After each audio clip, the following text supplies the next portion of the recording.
الرحمن الرحیم. درود شریف وایي. اللهم صل على محمد وعلى آل محمد كما صليت على إبراهيم وعلى آل إبراهيم إنك حميد مجيد. اللهم بارك على محمد وعلى آل محمد كما باركت على إبراهيم وعلى آل إبراهيم إنك حميد مجيد. لږ لږ حرکت وکړئ. یو نوی باب درته شروع کوم. باب کراهت قول الانسان فی الدعاء اللهم اغفر لي ان شئت. دا باب د دې خبرې باره کې دی چې بنده کله د الله نه دعا غواړي، سوال کوي. دعاګانې مونږ کوو که نه؟ سوالونه الله پاک نه کوو. د الله د در سوالګري یو، ملنګان یو، ټول محتاج یو. او لوی سوال زمونږ څه دی؟ بخښنه. او دا مونږ ته د الله نه سوا بل څوک کولی هم نشي. نو یو سړی وایي اللهم اغفر لي ان شئت، یا الله ما وبخښه که ستا خوښوي، یا الله ما وبخښه که ته غواړي. شک سره دعا غواړي. دا منع ده، مکروه ده. منع ده، مکروه ده، ناپسندیده او ناخوښه دعا. ښه نو څنګه دعا به کوي؟ بل یجزم بالطلب، چې کوم شی هم د الله نه غواړي ښه په پوره یقین سره به یې غواړي، ځکه چې د هغه در کې د هېڅ کمی نشته. ځان ته به نه ګورو، د هغه خزانو باندې به هم نظري. مثلا یو لاعلاج بیمار دی، ډاکټرانو واپس کړی چې زه بس څو ورځې ژوند دی، نو دی هم د الله پاک نه پوره یقین سره دعا غواړي چې الله ما لاعلاج هم ښه کولی شي. چې هر څومره دغه شان مثلا یو سړی سخت ګناهګار دی، د دنیا په مخ یوه ګناه داسې نه ده چې ده پرېښې نه ده، او د خپلې بخښنې نه بلکل مایوسه شوی دی، دی به هم ښه یقین سره د الله پاک نه بخښنه غواړي، دی هم الله پاک بخښلی شي.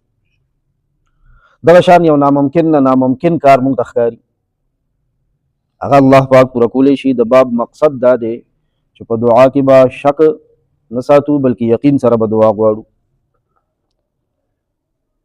1943 نمبر حدیث مبارک دی، 1743 نمبر 1743 نمبر. عن ابي هريره رضی الله تعالی عنه. دا حدیث زمونږ استاد سردار سیدنا ابو هريره رضی الله عنه نه روایت دی. الله پاک دې راضي شي، الله پاک دې د خپل ځان ناراضي کی، الله پاک دې زما ستا او د ټول امت د طرف نه بهترینی بدلی ورکړي.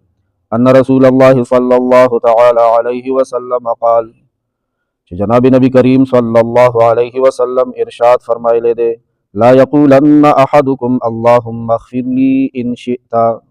په تاسو کې دی یو کس داسې نه وایي چې یا الله ما وبخښه که ته غواړي، که ستا خوښوي. اللهم ارحمني ان شئت، فما رحمک که ته غواړي، که ستا خوښوي. نه، نبی علیہ السلام فرمایي لیعظم المسألة، پکار ده چې یقین سره سوال وکړي. فانه لا مکره له، ځکه چې الله پاک لره څوک مجبورونکی نشته دی. الله خو څوک مجبورولی نشي کنه، یقین سره به ترنه دعا غواړي.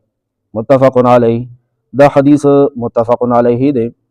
امام بخاری رحمه الله صحیح بخاری شریف کتاب الدعوات باب لیعظم المسألة کې ذکر کړی دی.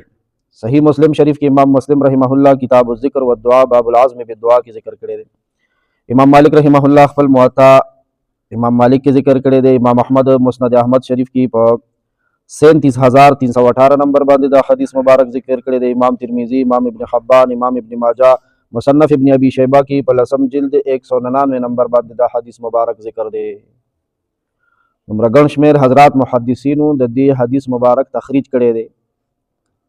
وفي روایت لمسلم، د مسلم شریف په یو روایت کې دی ولکن لیعظم، شک سره د دعا نه غواړي. دعا کوونکي له پکار دی چې ښه کلک عزم او یقین سره سم چې غواړي، یقین سره وغواړي. او دویم کار دی په دعا کې دا وکړي وليعظم الرغبة، او ښه شوق سره د دعا وغواړي، شوق سره، یقین سره چې زما دا ضرورت به هم د الله د در نه پوره کېږي، پوره کوونکی الله دی. او ښه شوق سره هغه شي چې کوم شي نه غواړي چې هغې ته ښه په شوق کې وي، ښه په اشتیاق کې وي، ښه مینې سره، ښه رغبت سره. فإن الله تعالى لا يتعاظمه شيء أعطاه، ځکه چې الله پاک د پاره هیڅ یو څیز داسې نشته چې د هغې ورکول هغه څه غټه خبره وي. لوی نه لوی شی الله پاک د طرف نه بنده ته ورکول څه غټه خبره نه ده. بادشاهیانې ورکوي هغه د الله پاک بندګانو له. نو دې وجې نه د دعا یو خو د دې نه منع کړلی شو چې شک سره به نه غواړو دعا چې یا الله که ستا خوښه وي نو بس ما وبخه، یا الله که ستا خوښه وي نو په ما رحم وکړه، که ته غواړې نو په ما رحم وکړه. نه، یقین سره د رحم د محتاج یم او رحم دې په ما ګناهګار تنګېږي نه، او د بخښنې زه محتاج یم، بخښنه به راته کوې الله. او زور خو هسې د چا په الله پاک باندې نشته، او خو هسې د الله خوښه ده که څوک بخي او که څوک نه بخي. د الله خوښه ده که چاله دغه څیز ورکوي که نه ورکوي. خو ښه پورا د طلب شدت به ښکاره کوه الله پاک ته چې دا کوم شی زه غواړم نو دا ښه شدت سره غواړم. د غوښتو چل وي د دې ماشومانو نه زده کول پکار دي چې مور یا پلار پورې یو ځل اونخلي که نه، دا ناپوهه ماشوم یو خو پوه وي که نه چې نشته نانشت پېژني، هغه ته خو چې پلار مور ووایي چې نشته دی بس بیا یو خوا ته خفه کېني. او چې دا نشت نانشت نه پېژني د هغه دا یقیني چې بس مور پلار سره مې چې دا زه څه غواړم دا شته دی او بس راله به یې راکوي. څوک دي زما نور نو د مور پلار نه سیوا پردو نه خوا نه غواړي نو ورپورې ونښلي او ورپورې ونښلي تر هغې نه پرېږدي چې په جړا کېږي په جړا، چې په لمن پورې دنښتو کېږي په لمن دنښتو. هغه سوال پوره کوي او که په ځمکه درغړېدو وي نو په ځمکه رغړي. دا د وړو نه وي د غوښتې چل زده کول پکار دي. که نه کېږي چې پوزیشنونه ورته بدل کړو، که په لاسونو چتولو باندې مې سوال پوره نه شو نو 1400 کم چې ورته دا تندې په دې ځمکه کېږدم وغواړم ورکوي الله. او دویم وي د سوال چل دا سوالګري نه چې دا په روډ روانې موټر ګاډي کې سره باتی بله شي ټرافیک ودرېږي نو دوی رامنډه کړي، ځان یې ګوټ کړی وي ځان یې بیمار کړی وي او دا خوله داسې ورانه وي جاړه کړي چې د سړي په زړه ځای شي رحم یې پرې راشي جړونه یې شي او داسې هغه خپل عادت چې دا اړه دله بلکل نرم کړي داسې. نو دې وجې نه یو روایت کې راغلی دي وي چې کله کوم شی د الله پاک نه غواړئ پوره یقین زارۍ شدت طلب سره ښه رغبت او مینې سره، او وایي که جړه دله درځي خو ورته وجاړه. په جړه الله پاک ډېر زر فیصلې کوي ښایسته فیصلې، او که جړه نه درځي د جړه شکل جوړ کړه. الله پاک دې زموږ او ستاسو د ټولو جایز حاجتونه د خپل در نه پوره کړي. الله دې په موږ رحم وکړي، الله دې موږ ټولو بخي.